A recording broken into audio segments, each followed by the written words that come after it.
as a judge.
Oh, yeah, that's my cue. Hi, everybody.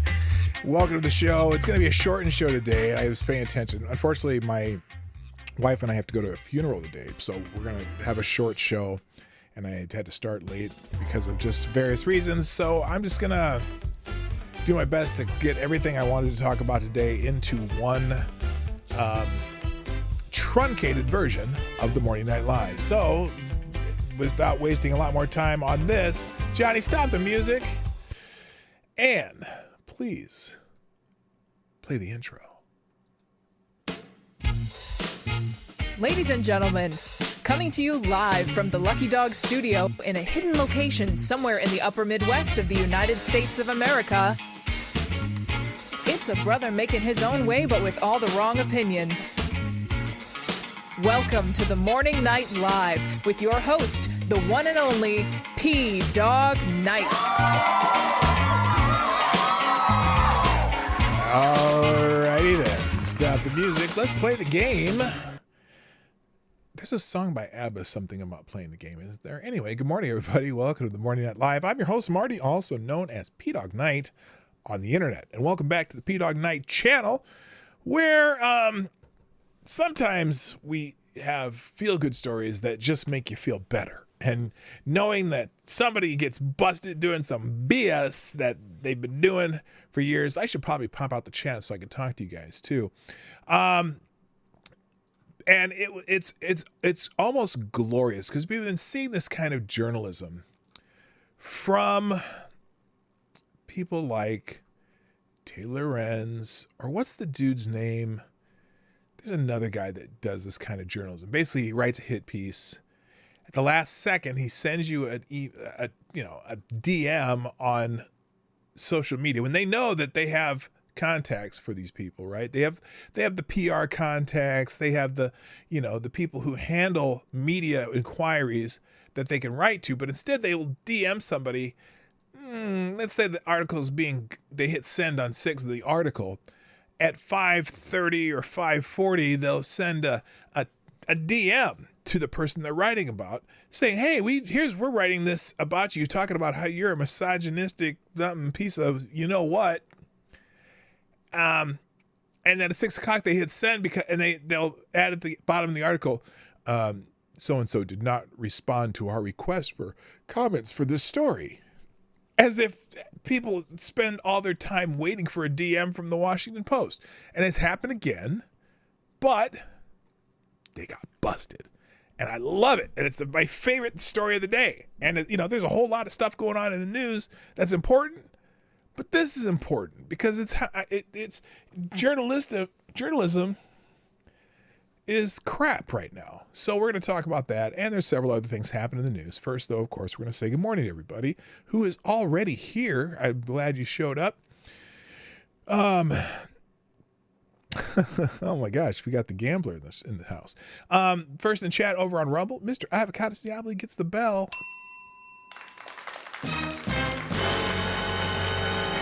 Also, good morning, Mike Savage, Blarg, and Jimmy Das Hotep.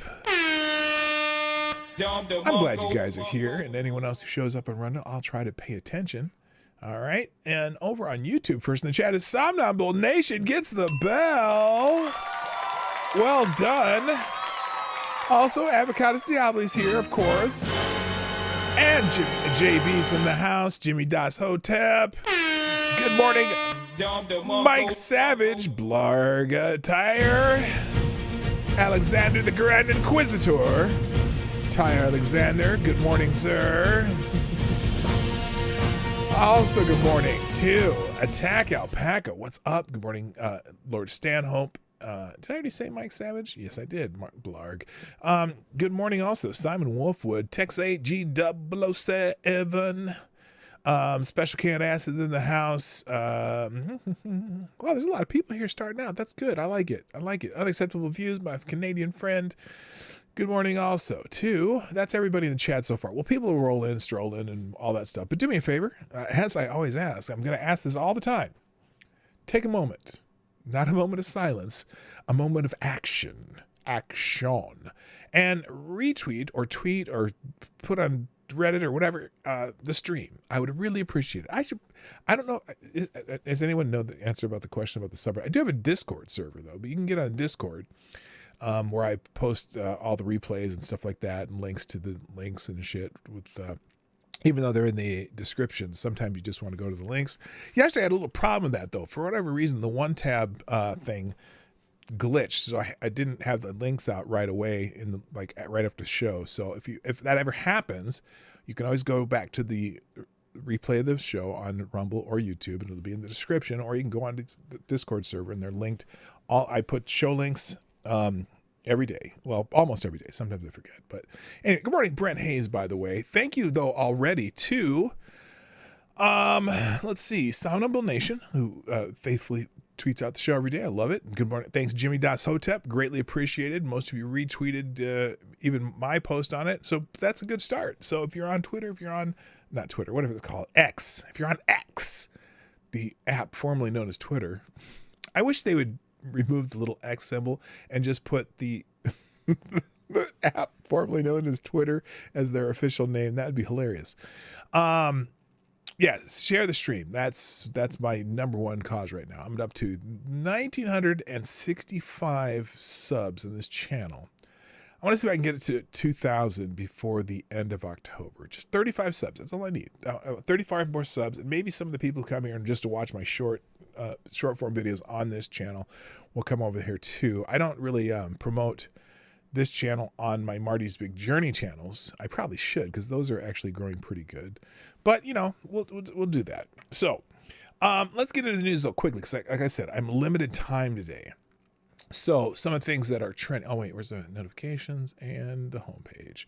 Just in case anything pops up that any breaking news that pops up. And also, if you have breaking news, feel free to put it in the chat. Put it in the links, or not in the chat. Put a link in the chat, or if you really want to get my attention, you can always sponsor the show too, because you are the sponsor of the show.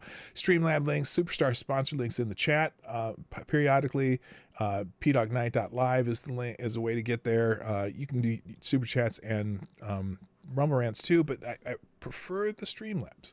Streamlabs is much more easy for me to manage, and when yeah, it's just it's a much less pain in the ass, first of all, and number two, you're not giving 30% to somebody else. If you're giving me $2, you're giving me $2, and if you do it through Streamlabs, there's only like 6-7 cent administrative fee. If you go through YouTube, it's 60 cents. You're only 40 cents of it.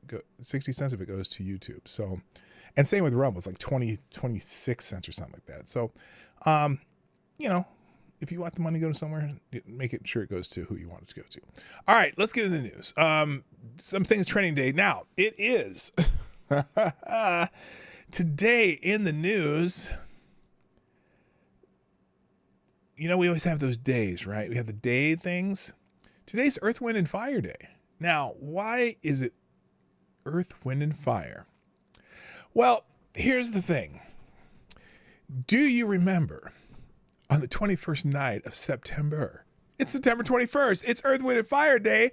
And honestly, let's see. I want to see. They got Elmo on here. And it's only a 2-second clip, so I might be able to get away with this. Let's see what it is. Oh, no, there's nothing on it. There's no music. Well, that's not right. Let's try this. I know I'm going to get in trouble for this, but I don't care. It's commentary. It's commentary on one of the greatest bands in the history of America. Wait, let's just go right to... Remember, 21st night, September. Okay, that's enough. That's enough. You know what song I'm talking about it.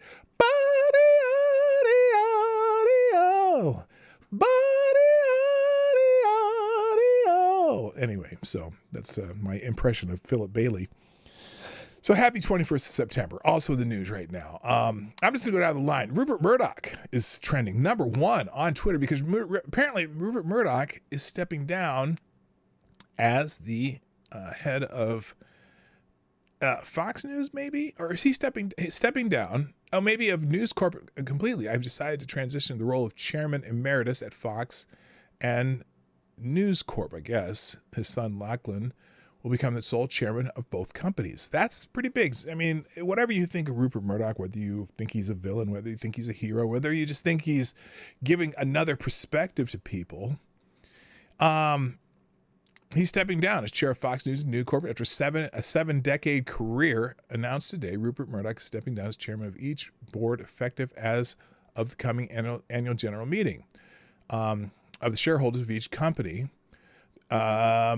Following the annual meeting, Lachlan Murdoch will become the sole chair of News Corp and continue as executive chair and chief executive officer at Fox News Corporation. On behalf of Fox News Corp boards of directors, leadership teams, and all the shareholders who have benefited from his hard work, I congratulate my father on his remarkable 70-year career, said Lachlan Murdoch. We thank him for his vision, his pioneering spirit, his steadfast determination, and the enduring legacy he leaves to the companies he founded and countless people he has impacted. We are all grateful that he will serve as chairman emeritus and know he'll continue to provide valued counsel to both companies. Now,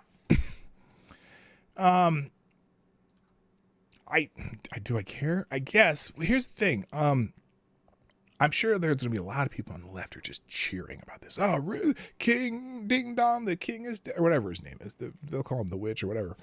But, he has a lasting impact on journalism. Is it good or bad? It's hard to say. Because most news before he came about was so polarized to the left or just so, everything was so left wing that what he has done is been able to give other people their perspective without being villainized constantly in the media. So, and look, the man's old. It's time for him to retire. And there's plenty of articles berating him. There's plenty of articles praising him. I'm curious. Let's see how the AP. I'll go with AP, who's supposed to be.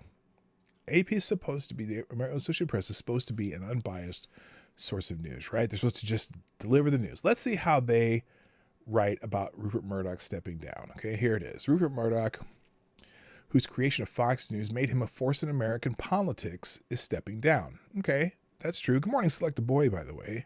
Yeah, boy! So, New York, Rupert Murdoch, the 92-year-old Australian media magnate whose creation of Fox News made him a force in American politics, is stepping down as leader of both Fox's parent company and his News Corp Media Holdings.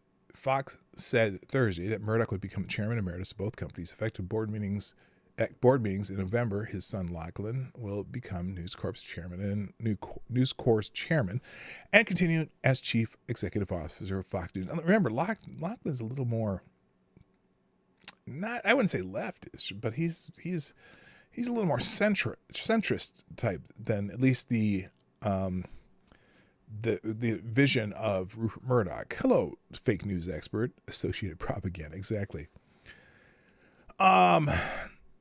So besides Fox News, Murdoch started a Fox Broadcast Network, the first to successfully challenge the big three of ABC, CBS, and NBC with shows like The Simpsons. He's owner of Wall Street Journal and the New York Post.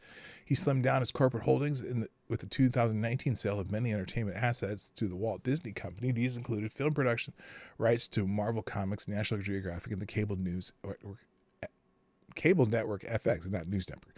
Fox News Channel has profoundly influenced television and nation politics since its start in 1996, making Murdoch a hero to some and a pariah to others. The 24-hour network converted the power and energy of political talk radio to television. With 6 years, it outrated CNN and MSNBC. Within 6 years, it outrated CNN and MSNBC. But it has been a rough year for Fox, which was forced to pay $780 million to settle a defamation lawsuit related to its coverage of false claims following the 2020 presidential election. Shortly after, Fox fired its most popular personality, Tucker Carlson. Stock in Fox Corporation, while positive this year, began to decline in early 2022 due to parts of lawsuits and also investor anxiety over the loss of viewers in smaller media outlets. Murdoch vowed in a letter to employees that he would remain engaged at Fox in my new role. Okay, so this is, you know what? Okay, so I'm looking at this. I'm going to give the Associated Press credit here. They didn't editorialize too much. In fact, I don't think they did. I mean, they if they wanted to editorialize, they would have brought up the settlement or whatever in the first paragraph, right? They would have tried to besmirch him with that. But they did go pretty straight news on this article. So good for them. I'm going to give him one little bit of praise for them. All right, let's move on. John Cusack is in the news. Now, normally, I don't give a shit what celebrities say. But I do find it interesting what celebrities say. And I usually, if I see John Cusack trending, usually it's because he said something about Trump being a lying piece of excrement and all that, blah, blah, blah. Some lefty politics stuff. But what's interesting is today he's trending because of something he said about Democrats. And it's news just because John Cusack never really says bad things about Democrats. Here it is. They're full of S. John Cusack accuses Democrat elites of selling out the working class. And here's what he wrote in his tweet. This is what liberals and neoliberals have never understood or taken responsibility for, that they played a major role in creating the precise conditions for fascism. Yes. Yes. He's blaming them for creating the conditions for fascism. Obama corporatist Democrats are to the right of Richard Nixon on domestic policy. Well, that's true. I mean, in a way, that is true. Nixon was not a major conservative firebrand at all. I mean, he's the one who gave us the Environmental Protection Agency. Come on. The right of Nixon on domestic policy, don't believe me, look it up. And the Dems have sold out to the working class for decades. And this kind of bought and paid for betrayal of principles, fairness, historical precedent, any sense of moral, intellectual honesty. Now that's interesting because, it's funny how he's seeing it. I think the working class has seen that for a long time. Why do you think Donald Trump's so popular with the working class? Because he, really his policies probably have obviously created a lot more jobs organically just by unleashing business, right? Whereas Biden is trying to force the green energy sector and puts what did they call it? The American Climate Change Corps or some bullshit. We're gonna make it so 20,000 people can be prepared for the new climate economy. Well, what the fuck? Unless they're sending people to go work for some companies, you're not doing anything. Companies will train you how to deal with the climate economy. And guess what? Companies will come up with solutions a lot faster than government will because they're ones who are inventing shit that people want. So, anyway, he says the kind of brutal, selfish, horrific actions one only does because they can get away with it. Because all year, Yale and Harvard buddies will tell you how great and smart you are, and they are all in bed with the same big money power players, and we run the world, right? This kind of staggering amoral BS is one of the main reasons, yes, there are others, Trump's demagoguery works on people. No, Trump's words work on people because the Democrats are full of S. They are full of crap. And Trump got people working, and Trump got American, manufacturing on without spending the government's money to do it. Which the government's money is your money. Anyway, it's a big old rant on Cusack. I think he was replying to this Jacobin, sensing its popularity. Obama's former Supreme Court lawyer and Louisiana Democrat are using an obscure corporate taxation case to try to make federal wealth tax illegal before it even exists. Well, wealth tax is just an immoral thing. Basically, you are trying to take away shit from people because they have it. That's immoral. You can't just take people's property from them. Hello, Renee Mayette. So anyway, that's why John Cusack is trending. He's berating the Democrats. Good. They deserve it. They suck. They try to control all your shit. Good morning, Sully, too, over on Rumble. Good to see you. All right, moving on. Next, gender ideology is trending, which is probably because of this interview that Trevor Noah did with this cyclist person who has been winning senior masters, whatever events, this male human winning female events. And this interview is just a shit show. But other reasons it's trending. Oh, there's a couple reasons it's trending, but this is the main one because on Trevor Noah. What is Trevor Noah? Is he doing his final I thought he was done at the Daily Show, or this is like one of his last things. Anyway, he goes through. Trevor Noah's also part of this trend, and he's going through a struggle session with this cyclist, and it's a 5-minute interview. It's the Daily Show. Basically, this person here, this person that you see on the screen, history of racism built into it over the years. It's not an okay, maybe let's just critique this. I know the Daily Show is a pain in the ass, and they'll probably try to demonetize or whatever. And I'm like clearly making commentary over this interview, and I'll fight it. So anyway, here's this jackhole, who is a transgender identifying male. Okay, so identifying as female, but has male physiology. Because this person is one of these delusional people who claims that this person is biologically female. Well, that's silly. No, and if so, it's because I'm a human and I'm biological and I'm legally female, so I'm a biological female. Well, you're physiologically male. There's no getting around it. No matter if you stop taking your hormones and regardless of the surgeries, you're still physiologically male. Sorry. Anyway, so this is the interview, the struggle session that Trevor Noah is going through with this person. So here we go. We're going to watch some of it. Issue. People like to say that. Oh, by the way, also and I'm going to show you the tactic because you've seen it before. There's a tactic with anyone who wants to be a victim, right? Anyone who wants to be a victim, they always piggyback on the civil rights struggle of black people. And that's fucking insulting, okay? Black people are black because we were born that way.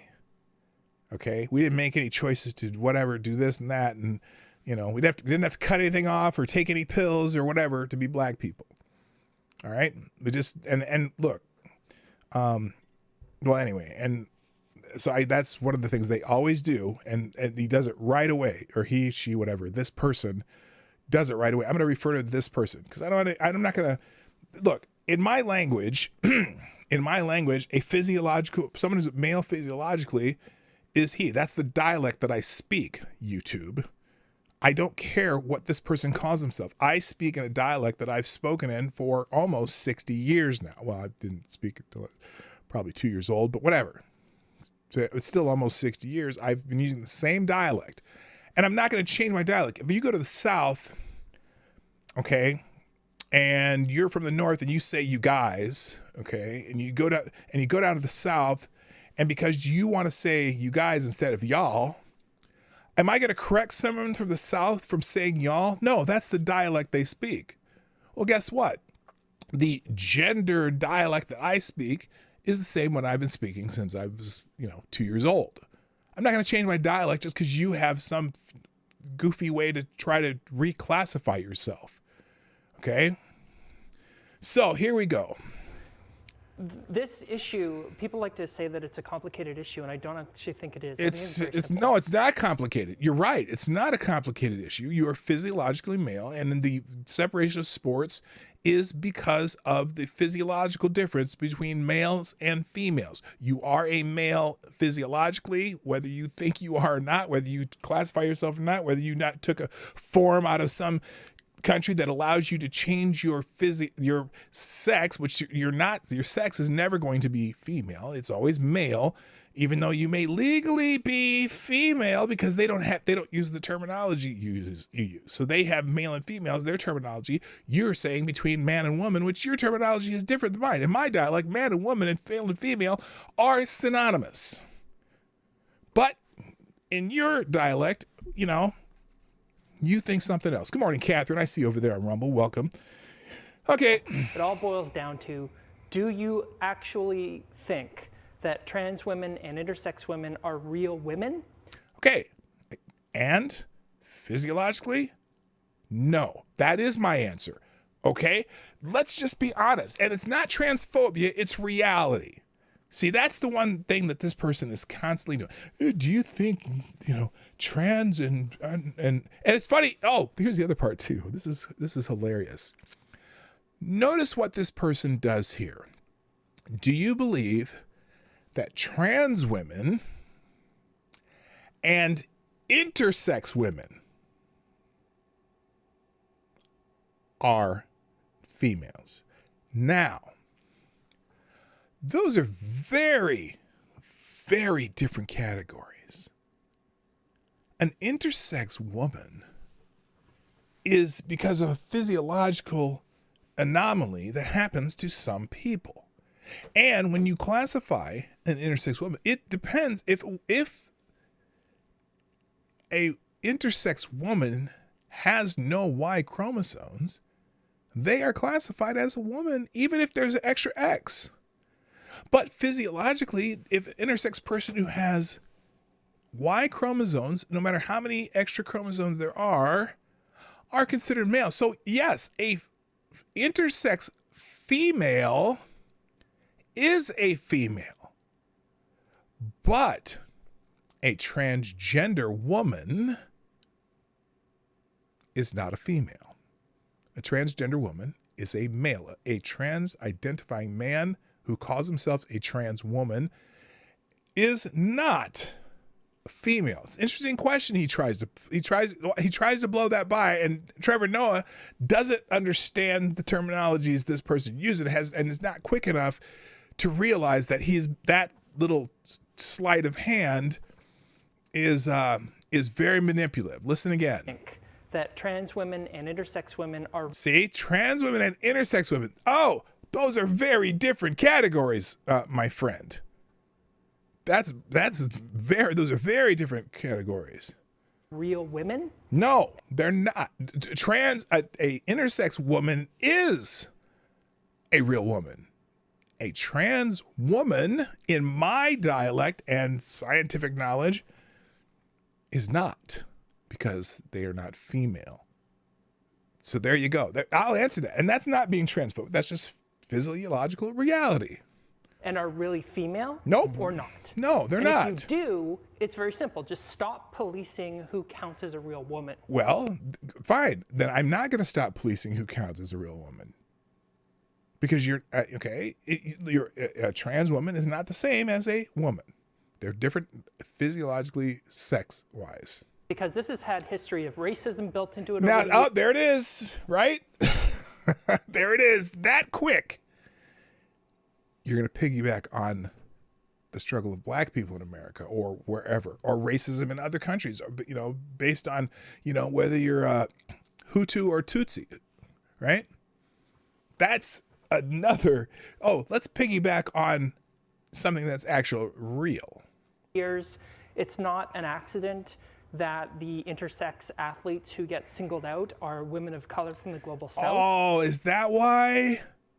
Or because they were just never classified correctly. He's talking about Samanaya, right? Castor Samanaya, who is physiologically male, has testes. They didn't discover it well into her, his whatever that person's track career, that they have testicles that are internal because the person's intersex, and maybe they just never caught it in South African medicine. Although you would think they would have eventually figured it out. It might not, but anyway. Because who gets singled out for scrutiny is based on white women's conceptions of femininity. No. Stop it. Do you think that this is something that in China, that they accept? Do you think they have trans women doing this shit in China? Or India? Or Ethiopia? No, it has nothing to do with white women's perception of femininity. Bullshit. This is easily scientifically discoverable. Such a lie. And that's being weaponized against trans people too. See, there you go again. Oh, it's because they're being racist that they're using this against trans people. No, trans people are a different category. Race and transgenderism are two very, very distinct categories. Now, yes, the case of Castor Semenya is of a black human being, but it's not about that. It's about the science of her physiology, or her physiology, whatever you want to call it. So there you go. So it's a fear of protecting the fragile, weak, cis white woman. Is it though? Is it though? Because most of our sprinters and are black. Do you think they want a male sprinter running against them? I don't think so. I don't think so. So stop it. You again, this is a very manipulative tactic that gender ideology uses to try to justify their nonsense. Oh, it's just like racism. No, it's not. In fact, I would say it's racist to use that tactic for your particular agenda. That's racist! From the rest of us. Yeah. So And then the monkeys in the crowd clap. The I shouldn't say monkey. What is it called? The clapping monkeys? What's that phrase? The shrieking, I don't know, whatever. Anyway, good morning, Black Hebrew Israelite. That's right. There are many elements to what you said. Oh, yes, and Trevor's trying so hard to look at the other side, and this person's so delusional. Which I appreciate. So let's try to break them down. One thing that confuses me personally is it seems like we have discussions about who should participate in which category and how. And that's all this is about, because there's a reason we separate physiological males from physiological females in sports, okay? There are natural physiological advantages that physiological males have over physiological females. On average, does every physiological male have an advantage over every physiological female? Of course not, because if you go by the average, the mean abilities of, or even the average high-end abilities of any of category, the males start on third base. You know, you always make that analogy. Oh yeah, you thought you hit a home, but you thought you hit a home run, but you started on third base. Well, compared to females, men start on third base. And so your averages of, abilities are going to have greater numbers at the high end for men. That's why there's all the records set in sports by women, the best records, the best Olympic times in most sports where it's based on speed. Your high-end high school athletes in the United States destroy women's world records every day. Because there's different physiologically. They start at a different point. And then all the world records on men, there isn't a single world record that a woman holds that's better than a men's. And that's not being sexist, that's just physiological reality. So there you go. Hello, those ain't real, dude. How you doing? On the face of it, it seems simple, as you say. It's not simple. It was simple, but not simple the way that this person thinks it's simple. It's simple the opposite way this person thinks it's simple. Just because you say you're a female doesn't make you a female. If somebody identifies as a woman, if they're transgender, they can compete against women who are born biologically, and then if not, then not. But then there are many who would argue who are not transphobes. There are many who born biologically women who will say, but you have an unnatural advantage. Now, this is the other bullshit argument that they use all the time. And I'm going to stop here. You can watch the rest of the interview yourself. It'll be in the links today. But this is the last part I'm going to watch. But over and over, this person claims that she's he, she, it, whatever. What do you want to say? This person claims that this person's a biological female. Keyword, identify. Exactly, AD. Exactly. And that makes the sport unfair. How do you respond to that? There's lots of ways you can respond to that. Because some people think that being tall is an advantage. Some people think if you're longer arms, your advantage. You're full of bullshit. Hello, cannibalistic wizard. So the first is the very language of you were born and I'm not biological somehow. Again, and this is a play on words. He knows, she knows, it knows, this person knows exactly what people are saying when they say biologically female. That means you were born without medical alterations to yourself. As a natural, biological, physiological female, you were born that way. You didn't have to take any didn't have to take any drugs. You didn't have to have any surgeries. You didn't have to do anything. You were already female. Just like this person was already male when this person was born. So when they say biological, they don't mean you're not a biological human. They mean you were biologically born through natural functions to be that way. Not altered in any way to match your quote unquote identity. We know what that means, but this person's going to twist it around. Now listen to this. Listen to the mental gymnastics this person goes through to claim that this person is a biological female. I don't think I'm a cyborg. So Oh, I don't think I'm a cyborg. Well, you kind of are. You are physically altered to be where you are now through chemical or surgical procedures. So clearly you are not naturally, physiologically female. Now you claim to be a female, you identify as female, and you've taken the steps to appear more like a female, and yet anyone who knows, the people, the most ardent activists for this ideology, deep down all know that you were physiologically male. Hello, Jesse Leon. How you doing? But listen to the mental gymnastics. Like this idea that like, oh, you're not a biological woman. Well, I am a woman. That's a fact. No, it's a linguistic assumption that you use in your dialect claiming to be a woman. Female. So all my let identity me go back records, here. my a woman. Well, I am a woman. That's a fact. I am female. So all my identity records, my racing license, my medical records all say female. Really? How many females need prostate exams?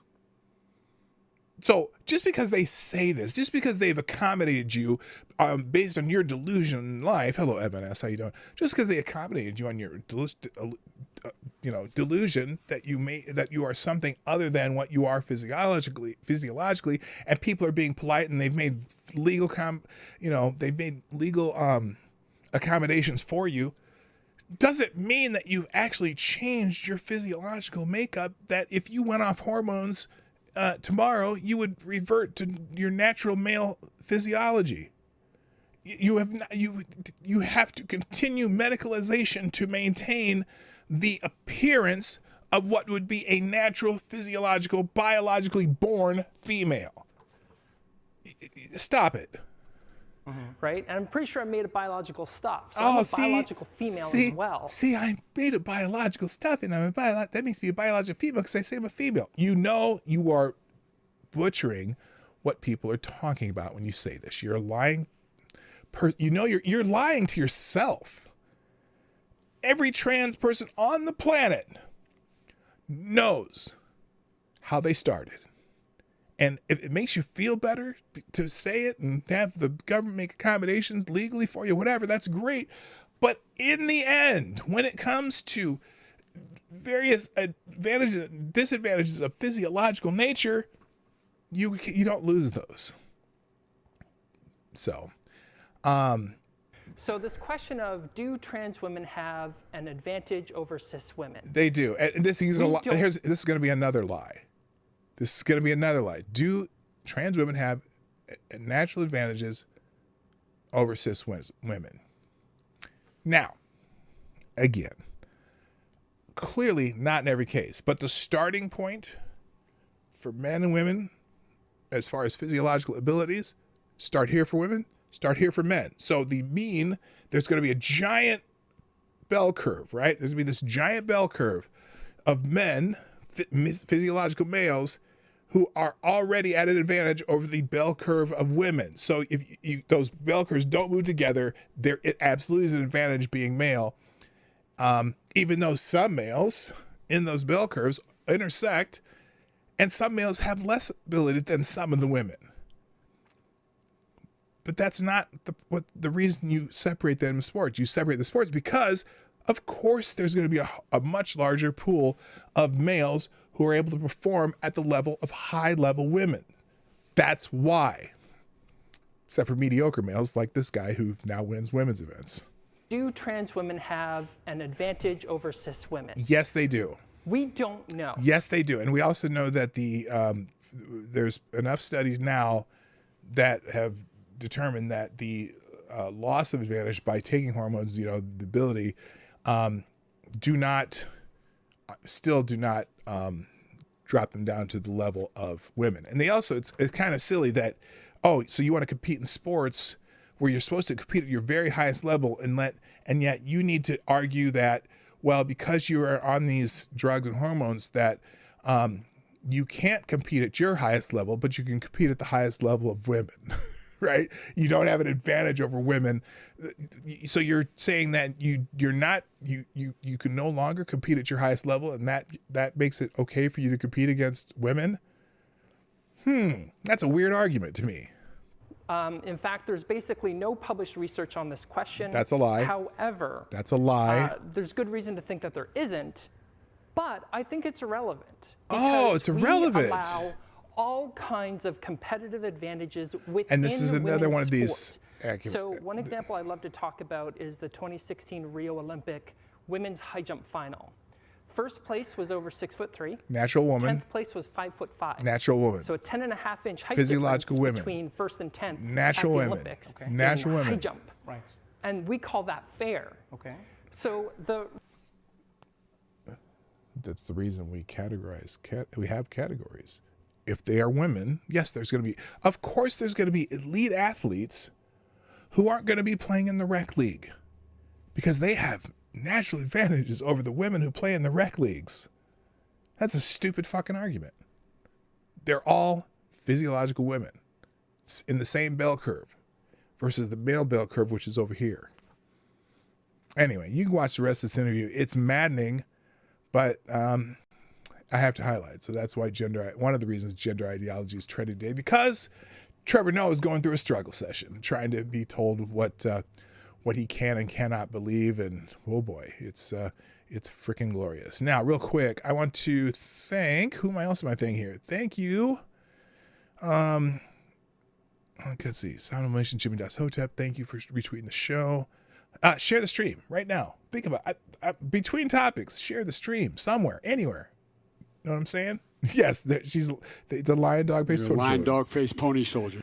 All right. Other things trending today. So there's a couple other things, but I'm going to skip over them. Chloe Cole mentioned that. The other thing. Oh, this is interesting too. We'll do this real quick.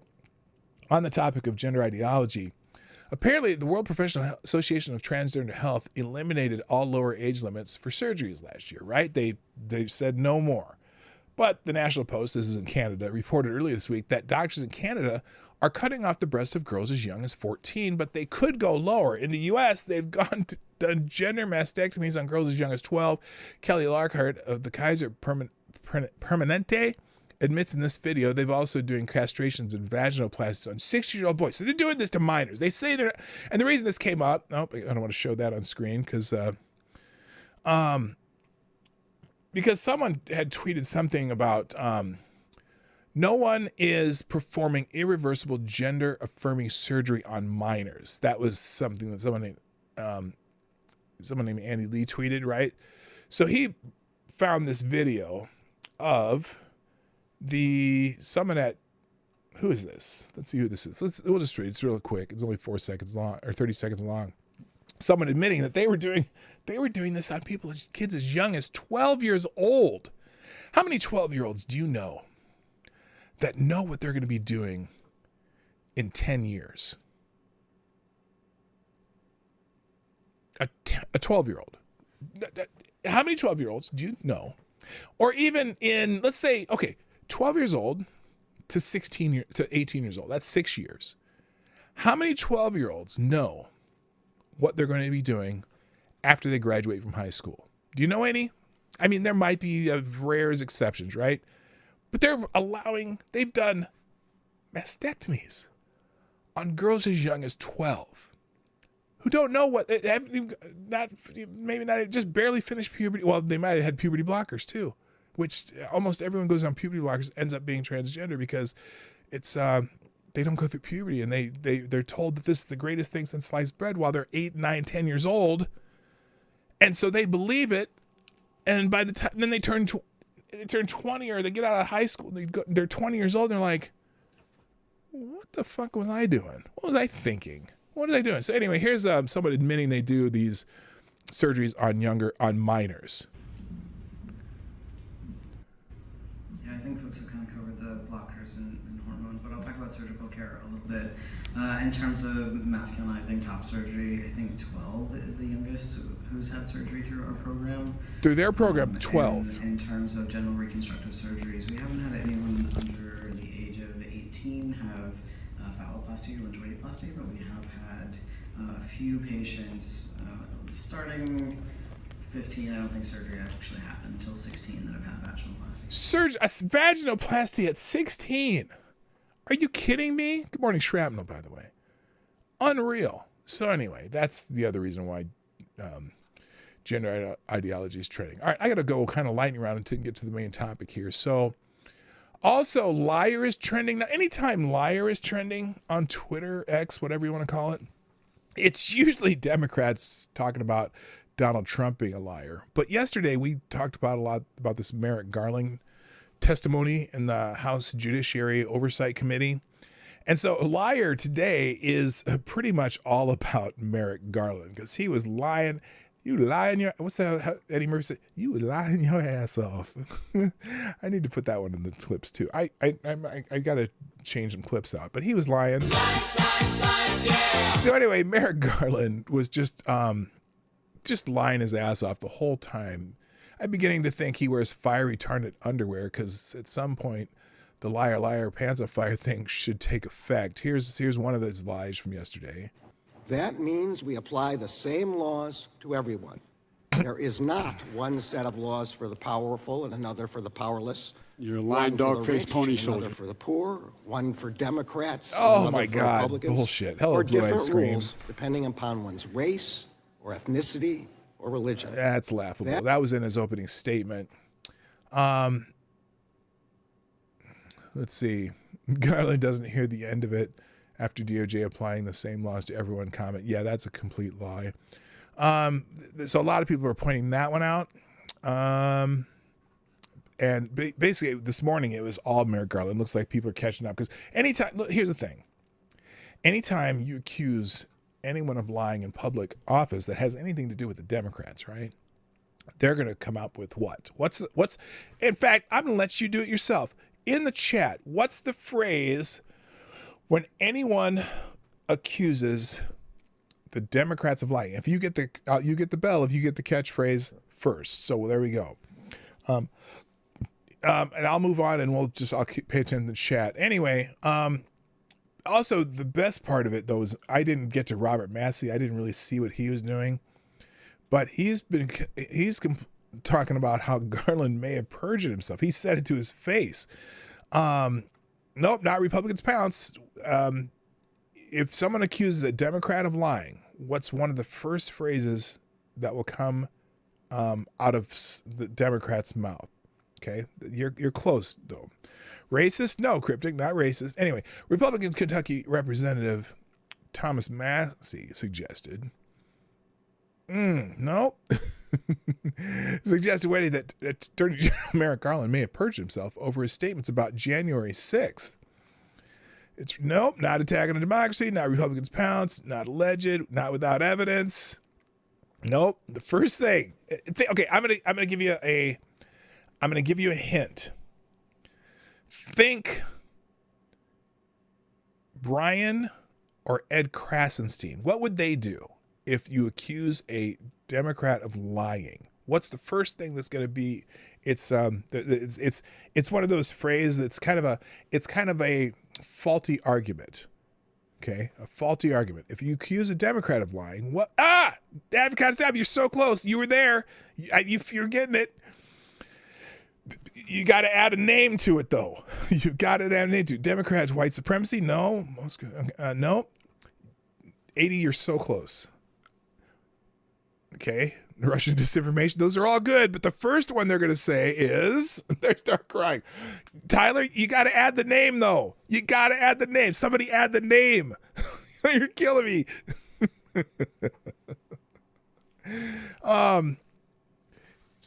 we're so close. This is misinformation. Nope. Tyler and Avocado just you're so close. Sound Up Nation, you win. What about Trump? What about Trump? Gruber, you had it, but you didn't have the what about. What about Trump? Immediately, it'll be, what about Donald Trump? He did this and that, and he's lying all the time. Yada, yada. I don't care. I'm not talking about Donald Trump right now. I'm not talking about Donald Trump. I'm talking about your asshole. Not your asshole, but your asshole, the guy we're talking about. Anyway. All right. Thomas Massey said Garland might be lying. And I'm just going to play the clip because this is glorious. Attorney General Garland, Elon Musk was a Democrat who admittedly supported Biden, but then he became a critic of the administration and exposed the censorship regime. Now, per public reports, the DOJ has opened not one but two investigations of Elon Musk. Mark Zuckerberg, on the other hand, spent $400 million in 2020 tilting the election secretly for Democrats. Stop. Go in the corner. Anyway. Investigations whatsoever. To the American public, these look like mafia tactics. You pay mafia tactics. We look the other way. You get in our way, we punish you. Damn right. The American public sees what these tactics are. Now Damn I want right. to direct your attention to a video here that we're going to play. Obviously, that's a significant matter. It is an ongoing criminal investigation, and so I'm not going to comment on an ongoing criminal investigation. That's their greatest. Were those pipe bombs operable? When they don't want to talk about shit. They just is the expert. This is an ongoing criminal investigation. Again, it's an ongoing criminal investigation. We can't talk about it. I'm not going to talk about it. As you know, this is a very active, ongoing investigation, and there are some restrictions on that. We can handle classified information, and we fund your department, and so you need to provide that. It's not, respectfully, it's not an issue of classification.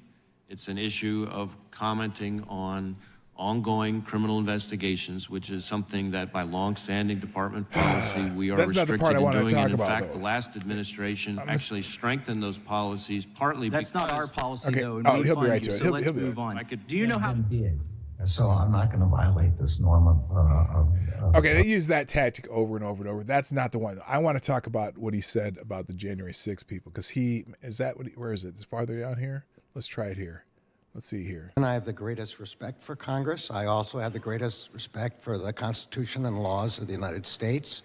The protection of pending investigations and ongoing investigations, as I briefly discussed in another dialogue a few moments ago, goes back to the separation of powers, which gives to the executive branch the sole authority to conduct prosecutions. It's a requirement wait till it goes to the January 6th stuff. And respect for those who are under investigation, the protection of their civil rights. Well, with all due respect to that, Iran-Contra was an ongoing investigation, and that didn't stop Congress from getting the answers. And you're getting in the way of our constitutional duty. You're citing the Constitution. I'm going to cite it. It's our constitutional duty to do oversight. Now, in that video, that was your answer to a question to me 2 years ago, when I said how many agents or assets of the government were present on January 5th and January 6th and agitating in the crowd to go into the Capitol, and how many went into the Capitol. Can you answer that now? He's going to talk about Ray Epps' watch. He doesn't know the answer. Last time, you know they were going to ask you about this. You know they were going to ask you about this. But, I don't know how many assets were there, because the FBI claims they don't know how many assets there, because they had assets from multiple offices. They had people all over there. How many there were, or there were none? I don't know the answer to either of those questions. If there were any, I don't know how many. Why the fuck you lying? I don't know whether there are any. I think you may have just perjured yourself that you don't know that there were any. You want to say that again, that you don't know that there were any? I have no personal knowledge of this matter. I think what I said last time... You've had 2 years to find out. And the day, by the way, that was in reference to Ray Epps, and yesterday you indicted him. Isn't that a wonderful coincidence? This is great. On a misdemeanor. Meanwhile, you're sending grandmas to prison. You're putting people away for 20 years for merely filming. Some people weren't even there yet. You got the guy on video who's saying go into the Capitol. He's directing people to the Capitol before the speech ends. He's at the site of the first breach. You've got all the goods on him, 10 videos, and it's an indictment for a misdemeanor? The American public isn't buying it. I yield the balance of my time to Chairman Jordan. May I answer the Go question? ahead, Thomas Massey. Go ahead, Thomas Massey. You tell him, motherfucker. It's comical. The whole Ray Epps thing is just comical. I mean, like you just said, they've sending other people to jail, sending to prison. Grandmas who just were on the Capitol steps, sending them to prison, had them in, solitary confinement while they were waiting their trials for over a year. And this motherfucker has the nerve to claim he doesn't know if there are any assets. Unbelievable. Ask you one now. We'll let the gentleman. Yeah. Go ahead, but in discovery, in the cases that were filed with respect to January 6. Discovery, all you had to do is look at the videos that were all over the internet for Ray Epps. Oh, what? Now you just finally indict him for one misdemeanor. Department prosecutors provided whatever information they had about oh my God. The question that you're asking.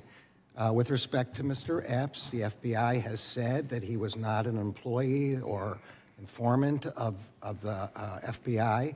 Mr. Epps has been charged with one single misdemeanor, I believe, going on today on that subject. The charge is a joke. I yield to the chairman.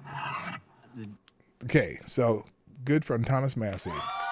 Good on Thomas Massey. All right, let's try and finish up here with the main topic, and we'll get there. Let's see, Portnoy. That's what we're going to talk about. And the other stuff, I'm going to just leave articles. By the way, I do have a few articles open regarding the Merrick Garland testimony yesterday from Daily Caller, New York Post, Washington Free Beacon, Daily Wire. Those will be in the links today, but I'm not going to go to those. I'm going to finish up with the main topics today.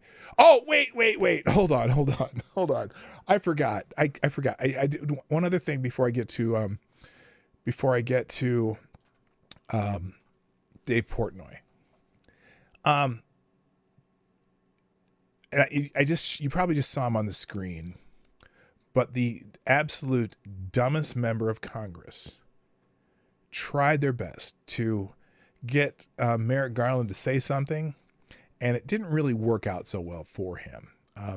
Now, before I click over to who the dumbest member of Congress, you might have seen it, but who is the dumbest member of Congress? And look, there's so many possibilities, but we know that there's one that just supersedes all of the rest. Hello, Rockhopper. What's up? Good day, my friend from down under. What's up? Nice to have you here. Yes, Avocado Stably. It is Hank Johnson. He is the dumbest member. We're talking about Guam tipping over, tipping Guam. Capsizing Hank. Guam capsizes Johnson. Tried to get Merrick Garland to say some stuff, and apparently it didn't quite work out the way he meant to. So Dem representative attempted gotcha questions on Clarence Thomas backfire spectacularly after Merrick Garland fails to answer. Let's just watch the clip. It's only 2 minutes long, or 2.5 minutes long. Let's watch Hank Johnson trying to get Merrick Garland to say something. Rod Line, what's up? Good to see you. And I said hi to Evan S. I don't know if I said it loud enough because I was in the middle of talking about something else. So anyway, hello to you too, sir. All right, here we go. You never had the occasion to receive a private jet travel to an exotic location by a corporate billionaire, did you? What? You cut your mic on. He said no. No. You never received an offer to get a ride on a private jet? Look at how confused Garland is, too. Did you take any vacations at exclusive resorts paid for by a billionaire? I know these are not hypothetical questions, and I think this is really not within my realm, of course. You were a judge extraordinaire, and you know the rules of ethics for judges because your bench had to. Maisie is a close second. You're right. Maisie Hirono. Is that not correct? Yes, all the judges, federal appellate and district judges, are covered by the Code of Conduct. You would never have had somebody to pay for your godson's tuition to private school. Again, I don't want to answer these kind of hypothetical, at least for me, they're hypothetical questions. What I would say is that he's trying to claim a judge, and I've said this before quite publicly and long ago. always held myself to the highest standards of ethical responsibility imposed by the code, and that's really all I can answer here. And it's required that judges and justices avoid even appearances. Ron, what's happening? How you doing? Welcome to the show. Again, are you new here, by the way? If you are, I'm here Monday through Friday. And not hypothetically, all I can say is I follow the code of judicial conduct, and it includes avoiding appearances. That's well, right. let me ask you this question. Senator Whitehouse and I sent a letter to you alerting you to the fact that we were asking the what Judicial exactly Council does he want to refer Merrick Garland to do? The matter of Clarence Thomas being in violation of the Ethics in Government Act to the Justice Department. And after that, Representative Alexandria Ocasio-Cortez, along with myself and others, requested that you take that matter up directly. Not within his purview. Have you responded to either one of those letters, and if not, why not? And what action have you taken pursuant to those letters? Gentleman may respond. I assume that if you sent the letter, we have it, and I'll speak to the Office of Legislative Affairs about where it is at this point. Is the time the department gentleman has expired. The chair now recognizes the gentleman. Okay, so anyway, he didn't stated that there was a he made an ass of himself, which is not unusual for Hank Johnson. So anyway, all right, let's get into the main topic today, because this is great, and then I got to go because I have to go to a funeral. Just a family friend that passed away, mainly a very close a friend of my wife. So anyway, Dave Portnoy. Yeah. So in the description of the show today, what I made clear is the topic today. So the Washington Post. We've been watching the Taylorization. I don't know how to make a word out of that. Of journalism, where when they want to write a hit piece about somebody, they'll write the hit piece of someone they oppose ideologically, and then at the last minute, just before they're about to publish it, they're going to click send on, to put it on their online version of the story, right? They will contact that person, like within the last half hour before they hit send. Usually they'll send them a question on social media, like at 5 o'clock in the afternoon, saying, hey, we're going to write this hit piece about you. Here's all these terrible things that you do, and you're an asshole, and we're going to put a story. Do you have any comment?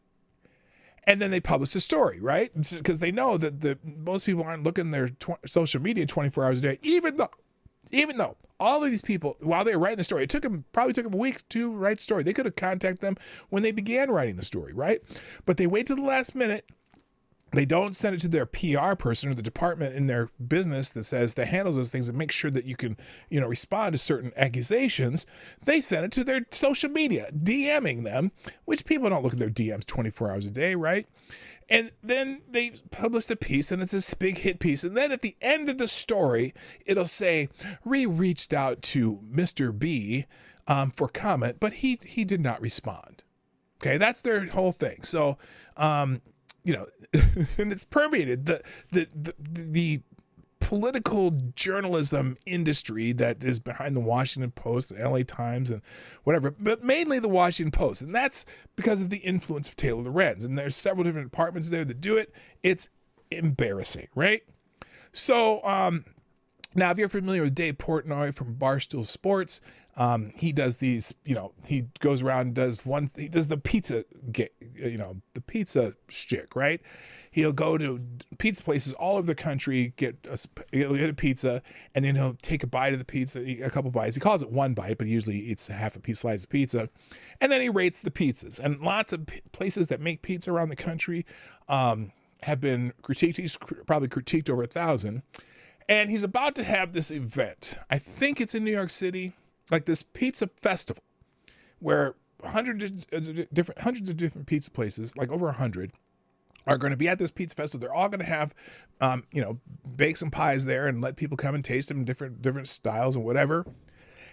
And it's basically as a fundraiser for some charity, and it's a way for these places to get exposure. Now, all the places that he rates on Barstool Sports, get massive exposure. Some of the places are, maybe struggling for business, but anytime he goes and rates a place, the place gets more business. He helps these businesses because, some of the places are just some little hole in the wall places that are mom and pop places been open for 100 years or whatever, So this is beautiful because Dave Portnoy caught a Washington Post reporter doing Taylor Loren style journalism. And that's why David Portnoy is trending on X today, big time. He's been trending for the last 2 days because he caught the reporter doing this in action. So I'm just gonna show you the video, show you this bullshit type of journalism they do.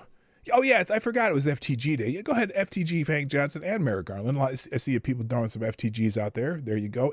For those of you who don't know what FTG means, it means fuck that guy, fuck that gal, fuck that group, whatever. Anyway, FTG.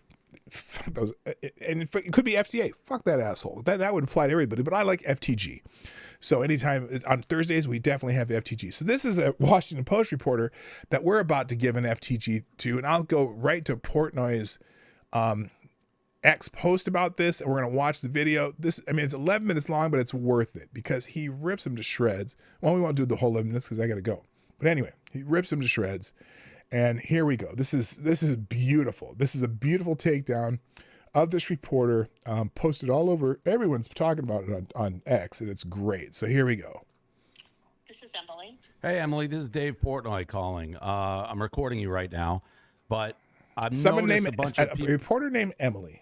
It seems like you're sending. We have this pizza fest happening on Saturday, and you're reaching out to our advertisers, and you're basically sending an email that says, to the effect, Dave's a misogenic racist. Now, he keeps, by the way, he continually mispronounces misogynistic.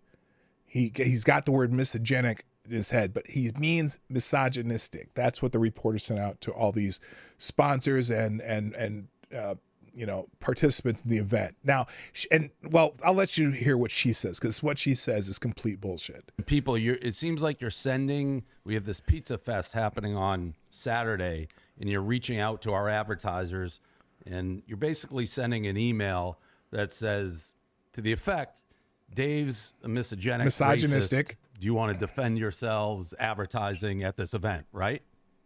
I'm sorry, what's your name, Dave? I'm sorry, who are you? I'm the guy you're writing the article about, Dave Portnoy. Oh, you're Dave Portnoy. Oh, hey, how are you? Good. Yes. How are you? Good. No, I'm not. I haven't said anything like that. I can read if you want. If you want, I can read what you actually sent. And listen to this. Yeah. Now, and wait till she hears what she claims after he reads this. Because I sent a bunch of notes, so I want to make sure I know which one. Okay. We are planning to write about the festival and how some of the sponsors and participants have drawn criticism by seemingly to associate themselves with Dave Portnoy, who has a history of misogenic comments and other problematic behavior. I want to make sure that blank had a chance to respond to this, since the company is the most prominent of their partners of his festival. That's the one I sent to. Geez, now what does that sound like to you? That sounds like she's trying to get his sponsors of this event to drop out because they're going to get hit piece in the Washington Post. It's already been written, right? Which was definitely the most pointed of them, because I really. Oh, wait. And then she says, oh, this is the only one that sounded like this. She's claiming this is the only letter we sent that sound like this. Here she goes again. I sent a bunch of notes, so I want to make sure I know which one. Okay. We are planning to write about the festival and how some of the sponsors and participants have drawn criticism by seemingly to associate themselves with Dave Portnoy, who has a history of misogenic comments and other problematic behavior. I want to make sure that blank had a chance to respond to this, since the company is the most prominent of their partners of his festival. Oh, that's the one I sent to, which was definitely the most pointed of them, because I really did want them to respond. That's the only and I was one? hoping to get something from them. Do you think that's fair? Like, I totally disagree with the assertions of what you said, that misogenic and all that stuff. So now, real quick, good point. Those ain't real, dude. Oh, they've drawn criticism for sponsoring this event. Really, who have they drawn criticism from? The Washington Post staff? Could that be it? Because you guys don't like Dave Portnoy because he calls you out on your BS all the time? Really? They've drawn criticism from this reporter, so I'm going to ask you about the criticism that I'm making of you and Dave Portnoy for sponsoring his event. like it kind of backs people into a corner. So I'm happy to go over anything. I mean, you have, that is pretty pointed. You said you didn't do it. Then I have the exact evidence of you doing it. So No, I didn't say I didn't do that. I said I did. That was the one that was the most pointed. well, no, you that went before I provided proof. You said you didn't really remember doing that, and then I read it to you, and you're like, oh yeah, I did it that one time. So you did do it. I'm happy to talk about the comments because to me, it's kind of like torturous interference. Like we're doing an event. Everyone's happy about the event. I've raised $50 million for small business. I've helped pizzas. None of that. It's Dave's misogenic and problematic, and I'm happy to talk about it because to me, nobody would like if someone's going around sending that email to their sponsors. And again, you're not like questioning. You're it's almost like a statement of fact. It is this a is statement what I they am. made. It's crazy. Yeah. So I do want to talk to you about this. Oh, I do want to talk to you about it, but I was going to wait till the last minute. The story I'm working on with a colleague. My colleague did and this. I want to kind of loop him on this because we did want to talk to you. And we were When were you going to reach out? No, I have plenty of time to get. planning on doing it tomorrow morning, but So you're going to write the article and then give me, like I've had that a bunch. People write a full article and then give me the points after. we're doing a bunch of reporting, and we wanted to make sure that. Now, if they were reporting about the event, and you're going to report it about an event, right? Who do you usually contact if you're going to report on an event? Who would be probably the first person you would contact about the event? Well, that would be the person who's holding the event. If it's an event you're doing to try to help some pizza places and get the word out and yada, yada, yada, and get some people to come to enjoy some pizza at this giant event, who would you call first? You would call the person who's holding the event, right? No, that's not what she did. She doesn't like Dave Portnoy, so she heard Dave Portnoy is going to have this event and like, oh, we don't like that misogynistic, racist bastard who calls us out on our bullshit. So we're going to try to attack their sponsors and say, look, this company is sponsoring this misogynistic, racist, MFer. It's just crazy. When we finally did talk to you, we could really kind of present what. When we did finally talk to you after we posted the article. Talk about things more fully based on. Like what? Like it sounds like you have your opinion made of me based on that email. No. So then how, if you don't have your opinion made of me, how do you say in an intro email, Dave Portnoy has a history of misogenic comments and other problematic behavior? That's how you introduce the email. Ding. Yeah. So look, I just want you to know that this is no. I want to talk to you about this, but Don't you think you should talk to me before sending that email? What I wanted to do is I wanted to talk to you when we were to have some specific questions for you. You're a lying dog faced pony soldier. Kind of have the full idea of what we. That's not a full idea. Like anybody who's rationally reading that email being sent to an advertiser would have to be like, this is a hit piece and you have your mind made up. Why else would you put? No, you call me in the intro. I'll say it again. Dave Portnoy has a history of misogenic comments and other problematic behavior. You didn't say Dave Portnoy raised $50 million for small business. Dave Portnoy saved thousands of pizza places. You didn't mention. You said it in a way that is putting sponsors on the defensive. So what I worried about when we contacted you, I was worried that we would have one shot to talk to you, right? I was worried. I was worried that I would talk to you before I called you a misogynistic, racist piece of shit, and I wanted to be able to make sure that I could leave that in the article. So I was going to call you at the last minute and say, oh, he didn't get back to us for comment. That's what you wanted to do, you lying hoe.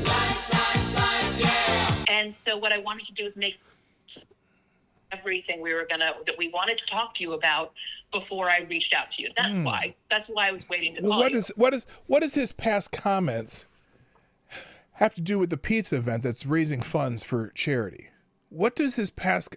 So are you going to say, you'll see now he has a history of saying misogynic, racist things. This was going to be the article. He has a history of misogynic, racist things, but here's this wonderful thing he's doing for pizza places and charity. Is that the article you were going to write? Yeah, I doubt it. Because you wanted to have everything together before you talk to me. I got to be honest, this sounds like something who's going to hit me last second, be like comments and all this negative stuff. No, this is kind of standard journalistic stuff. Like, Unfortunately, yes. talk about stuff. I have been an open book and willing to sit down with anybody at any time. And this all stems, by the way, from a guy who wrote an article that for 13 years has been tweeting negatively about me because he doesn't like me. So half the stuff he talks about didn't even exist. The guy doesn't like me, and now you're going to run with this on the Washington Post. And anybody who's listening to this to think you were going to give me a fair chance when you're leading to our sponsors before you talk to me is crazy. Okay. Can we set up a time to talk tomorrow? Would that be okay? Like, I want to talk to you. I really do. Yeah. Okay. So that is, I'm going to leave it there. There's a bunch more on here, and she, over and over, she finally makes an appointment with him because he's like reluctant even to make an appointment with her, but he is, he does eventually make an appointment with her, to speak the next day. But this is an amazing takedown. Lots of people talking about it. Let's see, where's, oh shoot, that's the topic. Oh, wow. Even Krasenstein might be criticizing the Washington Post on this. This is quite incredible recording by Barstool Sports' Dave Portnoy. He gets wind that WAPO journalist is doing a story about him, about his pizza fest. Now let's see where he goes with this. And that journalist has been contacting his advertisers to question them about why they would continue to be a part of his business. Really? That's really interesting. He calls the journalist out and asks why she's reaching out to his advertisers with accusations before actually speaking to him first. I'm with Dave on this. Oh my gosh. Broken clock theory.